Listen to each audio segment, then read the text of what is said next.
Welcome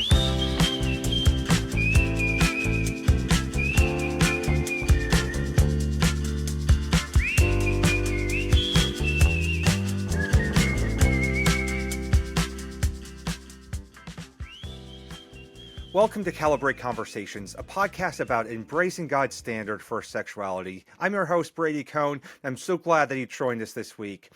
So today I'm going to talk about something that has been the rage everywhere around social media, the movie The Sound of Freedom. If you haven't seen it, you really need to. I finally went and saw it this week, and it's as encouraging and inspiring and as heartbreaking as people say it is. And so you really need to go see it if you haven't already. I think that we all know by now that The Sound of Freedom is about sex trafficking and a dad who goes and rescues over 100 kids from sex trafficking. And as the father of a little girl, it absolutely broke my heart as I thought it would, and I don't see how we could watch the movie without being brokenhearted. One of the things that I appreciate about the movie, though, was that it showed that it's not just girls who are victims of sex trafficking, but boys are victims too. And I remember about 15 years ago when there's a lot more attention being shown to about sex trafficking and a lot of awareness being raised by it. A lot of people were telling us that a third of the sex trafficking victims in the world are actually boys, but they're not talked about very much. And at that time, there were very few even organizations rescuing boys or rehabilitating them because everything was about the girls. And so I really appreciate that since that time, there's been a lot more organizations that are also rescuing boys and providing aftercare for them. And I appreciate that because that's obviously a huge portion of victims. That's millions of boys throughout the world that are victims of sex trafficking. And so we see this movie, and we're so outraged by what's happening. And we see posts about sex trafficking online and people talking about it on social media. And it just seems like this can't hardly be real. And how did we get here? How did we get here as a world to where there's millions of sex trafficking victims that are stolen from their families, sometimes sold by their families in these brothels, being trafficked around the world and into the U.S.? How did we get here?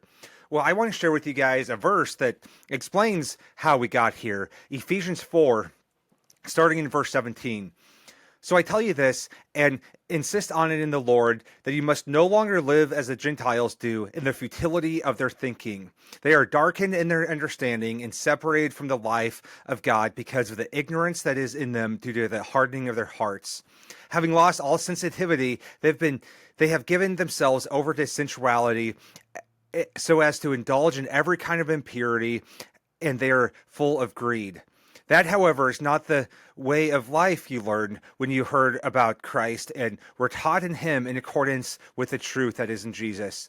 You were taught with regard to your former way of life to put off your old self, which is being corrupted by its deceitful desires.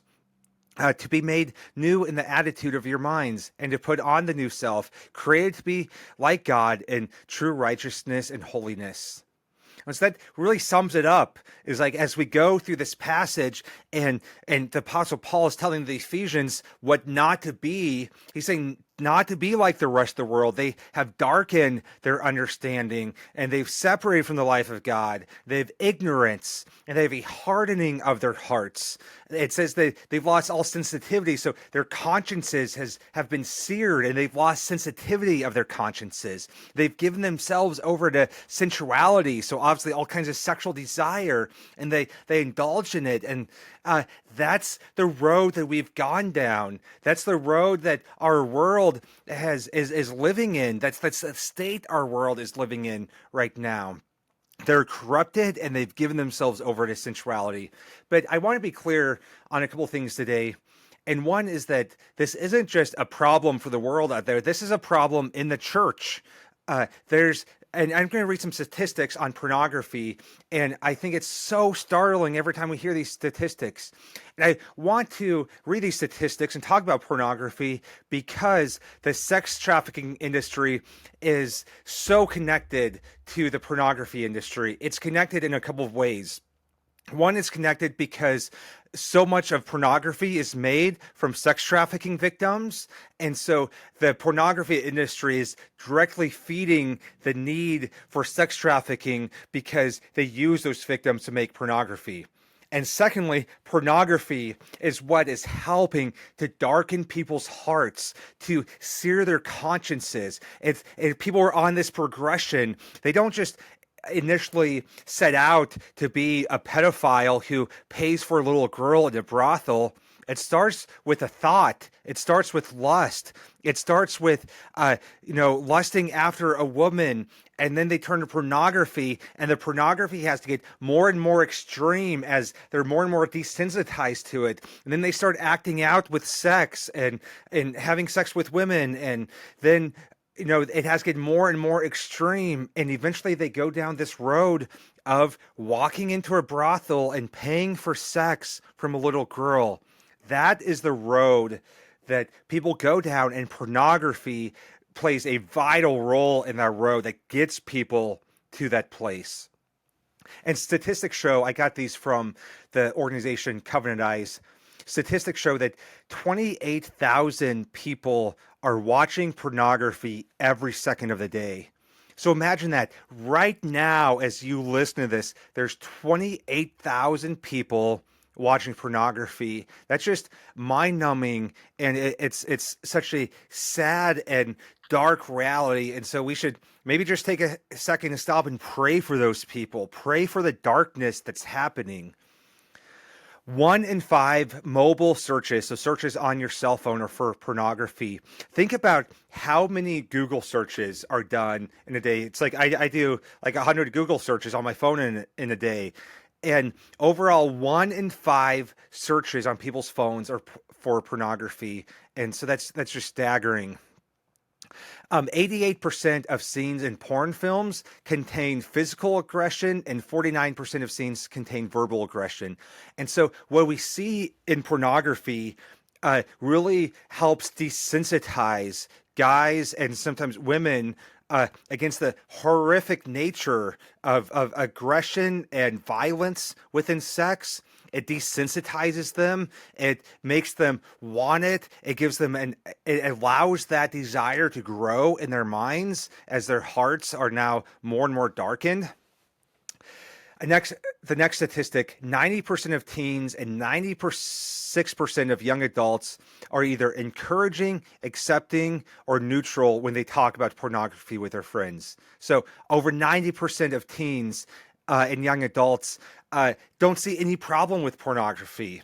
And so it's no wonder our younger generations have been so bombarded with it, and we've put it at their fingertips by putting a phone in their hand, that they're so numb and they have no understanding as to why it's wrong. Or I feel like a lot of people in the older generations, their conscience hasn't quite been as seared, and so they still do it, and the statistics are horrible with older people too, but they still have a conscience left, so they know that it's wrong, but they're living in sin, so they keep doing it anyway. Just 55%, though, of adults 25 and older believe that pornography is wrong. That means 45% of adults 25 and older don't even think that it's wrong. They think that there's nothing wrong with it. Now, I'm in, online dad groups on Facebook, and it is so heartbreaking to see the attitude amongst the husbands and the dads in these groups that just think that pornography isn't a problem. There's no reason why we should be upset by it, why we should deny ourselves. They have no understanding. They're the Gentiles that Paul is talking about in this passage. But like I said, pornography isn't just a problem inside the world, it's a problem inside the church. 1 in 5 youth pastors and 1 in 7 senior pastors use porn on a regular basis. Like, isn't that just astounding and such a sad reality? That's more than 50,000 U.S. pastors are regularly using pornography. Other statistics show that 64% of Christian men and 15% of Christian women say they watch porn at least once a month. And so if you look around the sanctuary in your church on Sunday morning, Uh, 64% of those men are regularly using pornography, and 15% of the women. And so this isn't just a problem with the Gentiles, the unbelieving world out there. It's a problem in here. And as I talk about sexuality issues in the church, I often talk about we can't just make sexuality issues a matter of us versus the world, because it's in here. We need transformation. And I think that these statistics show that. And so pornography is one of the steps that leads people to that place. A 2004 study found that compulsive pornography users had greater impairments of sexual arousal and erectile difficulties in intimate relationships. And so because of that, because they're being desensitized, anyone who is looking at pornography then needs things that are more and more extreme to arouse them. And so we end up with more and more extreme pornography, and then we end up with more and more extreme sexual encounters where we resort to violence or aggression or people who are younger and younger, and we need it more and more. And so that road is with pornography is directly feeding into our sex trafficking issues around the world. So it's one thing to know that this is a huge issue, and we've known this for a long time, but I'm glad that a movie like The Sound of Freedom is bringing more and more recognition to the issue. But where do we go from here? And even as this movie has come out and been so popular, I've had people message me, say, what do I do? What do we do? Like, how do we solve this? Should I give money to an organization? And the answer might be yes. There's some great organizations that are working to rescue people from sex trafficking and bring awareness. But people want to do more than that. Like, what can we do to be a part of the solution? Well, I had some personal experience in this area back about 15 years ago when I first entered into ministry. There's a lot being said about sex trafficking. There's a lot of awareness being made. And so I started getting involved in that area. And I had college students, because this is when I was a college pastor, I had college students who were really interested, and their hearts really gravitated towards these victims. They wanted to do something. And so I had college students who did some really great things. We started an international justice mission chapter at the University of Nebraska, Kearney. We went on mission trips where we could serve women who'd been rescued out of the brothels. Then I personally had some experiences that forever changed my life. I got to be a part of rescuing girls from brothels in Mexico. And those moments are moments that I don't talk about often because it's emotional and it's difficult.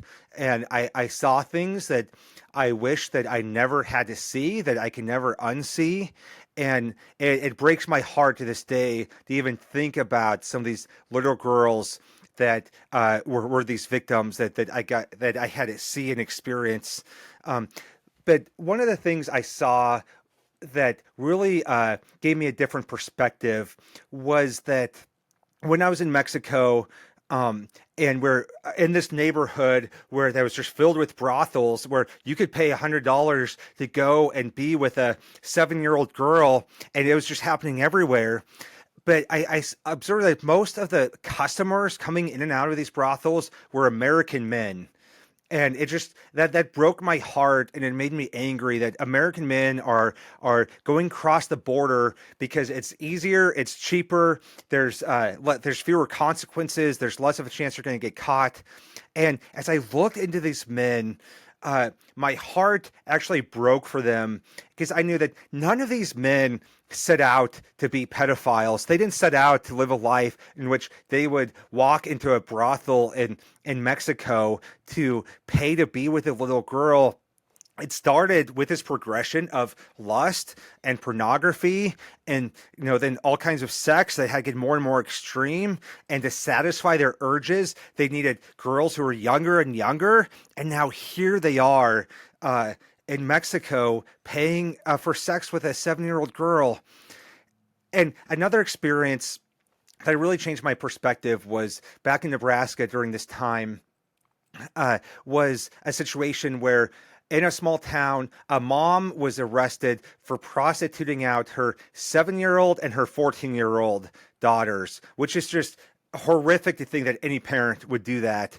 But it happened, and it was a big thing. It was in the news a lot. And I think there's like 7 men that they arrested for being the customers. And so people were talking about that, and I did a bunch of research. I did some internet stalking. I'm really good at that, stalking everyone on social media. And what I realized is that a bunch of those men had actually been college students at one point on college campuses where I had ministries. And that really just broke my heart, because even though some of them had been long ago before I had a ministry there, I couldn't help but think, how could this situation be different if these men had been reached with the gospel? What if on their college campus, someone had shared the gospel with them and they've been able to confess their porn addiction, their lust issues, the sex they're having outside of marriage? What if they had been at a place to confess that and find healing? It could have stopped the process right there. They could have lived a transformed life so that they weren't then seeking to hire a young girl and pay a young girl's mom to be with her. And so that really helped shift my perspective and see that the only solution isn't just going to Mexico and being a part of the rescues, even though that's awesome and we should support organizations that do that. For me, I realized that to do that effectively, you need to move there. You need to do it full time. You need to learn the language. And that wasn't what God called me to, but God had called me to make disciples in Nebraska, especially on college campuses in regards to sexuality issues. But I realized that I could be a part of the solution to sex trafficking by making disciples on college campuses, by changing the hearts of men. We have to change the hearts of men if we're going to eradicate these problems. And I do appreciate the organizations that rescue these girls. Obviously, when they're living in slavery, we want them to be rescued. But ultimately, if we're going to change the world and make this no longer be a problem, we need to take away the demand. Because as long as there's a demand for it, they will go out and get more girls. They will kidnap more girls. The price will be higher for girls. There'll be more of an incentive as long as there's men willing to pay for this. And so we need to change the hearts of men so that we really decimate the demand for young girls and young boys in these brothels. And so until we do that, there's going to be a demand for it, and it's going to happen on some level. And so we need to change the hearts of men. We need to make disciples. We need to have an influence. There's 3 primary areas where I think that we need to focus on having our influence. One is within our family. God put us men here on earth to lead our families, to protect our families. And the statistics show that people who are most likely to be victims or more susceptible to be victims of sex trafficking are people who, and kids who come from single family homes, kids who live in poverty, kids who don't have a dad in their life, where there's dysfunction, divorce, sexual addiction in the family. And so by leading our families well, we are actually being a part of the solution, because we are putting our kids in a place where they're less likely to be victims. And so we need to lead our families well. We need to love our wives well. We need to disciple our kids. We need to disciple our kids to not be addicted to pornography and to sex, and we need to shepherd what's going on in their heart. That is our responsibility as men, and we need to take that responsibility much more seriously. Secondly is in the church. As we look around our church, like I said, 64% of men in the church are addicted to pornography. The church needs us to come alongside men and help them, and to help them work through their issues, to be sanctified, to apply the gospel to their lives. I see so many men who are arrested for sex crimes who were a part of a church, but they'd kept it a secret. They had kept these issues a secret, and it went from a thought to pornography to to sex crimes eventually. And so these men need a place where they can be real, where they can be honest, where they can be transparent, where we pursue them at a deep, deep level and give them a community where they can be sanctified. And so our church needs us, our men and our women and our children need us within inside the church to make disciples and provide an atmosphere of sanctification and healing and ultimately gospel transformation. And lastly is the government. We have a responsibility to have an influence where we can. And I hate to even bring up the topic of government because I see so many Christians, I feel like, putting their hope in government. And I see that by the way that they talk about politics. I see that by how they engage the tribalism, the animosity. And sometimes I just want nothing to do with that because it's so ugly and it doesn't represent Jesus at all. I see government sometimes as being an idol. I see politicians as being an idol in people's lives.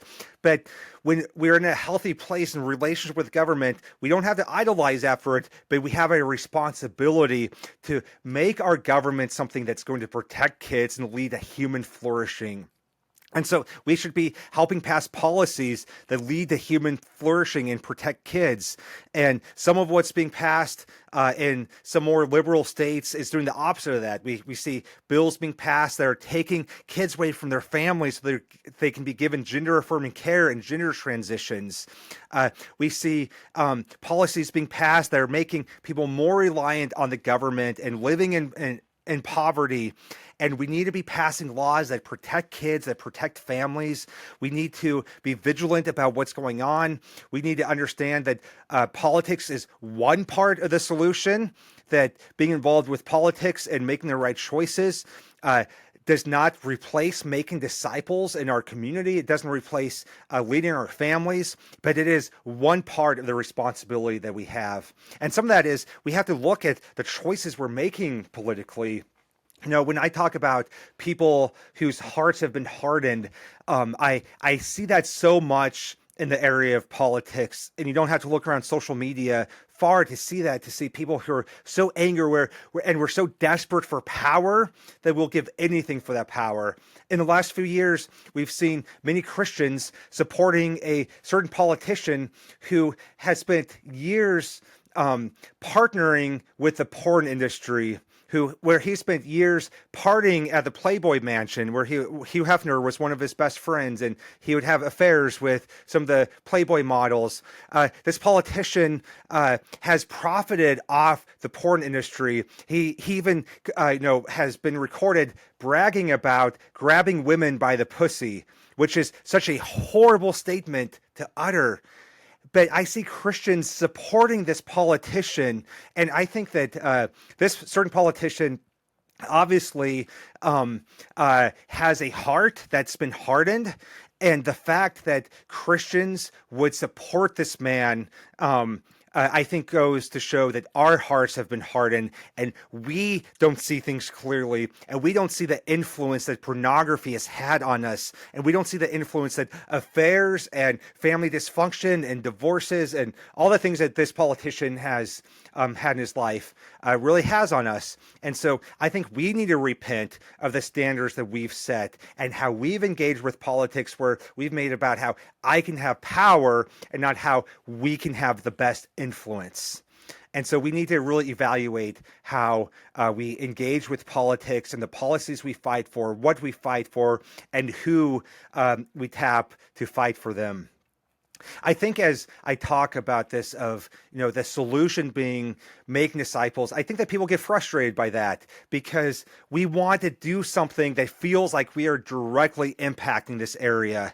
And I understand that. I've been there too. And sometimes we need a lot of more brave men like Tim in this movie, Sound of Freedom, who will put himself in dangerous places to rescue girls. We need more people to do that. But I don't want you guys to think that you aren't making a difference in your everyday life by proclaiming gospel hope to people, because that ultimately is what changes people's hearts.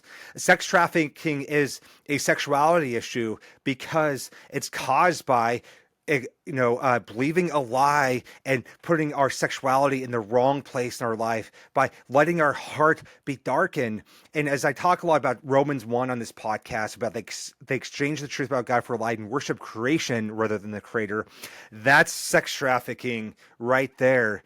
And the small decisions we make today with pornography and sex outside of marriage and so many issues make such a huge difference in the life we live tomorrow, because it hardens our hearts.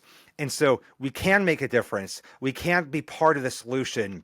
And even though I think it doesn't sound as exciting, or it doesn't feel like we're doing as much, because it's really hard to know what you prevented sometimes. It's hard to know what situations you prevented from happening. And when we decrease the demand for girls and boys in brothels, it's hard to know what we prevented, but we can be at peace knowing that we are being obedient to what God called us to do, and that's make disciples, to change the hearts of men, to create an environment and a community where people are flourishing so they're less likely to be victims of these issues, where we're intentional about investing in the fatherless kids in our neighborhood, in our community, so that they're less likely to be victims and they have Christ in their life. That is all part of the solution. And I encourage you guys to pray about what steps you can take to be a part of that solution. What steps can you take to better lead your family, your church, your government, and really change the hearts of men so that we can see people set free. Well, guys, thank you so much for joining us on this episode of Calibrate Conversations. Don't forget to hit the subscribe button on YouTube, hit the bell so you get some notifications, share this message on social media with your friends. I'd really appreciate that. And be sure to check out calibrateministries.com for more resources and a place where you can give if you feel led to do so. All right. Thank you, guys.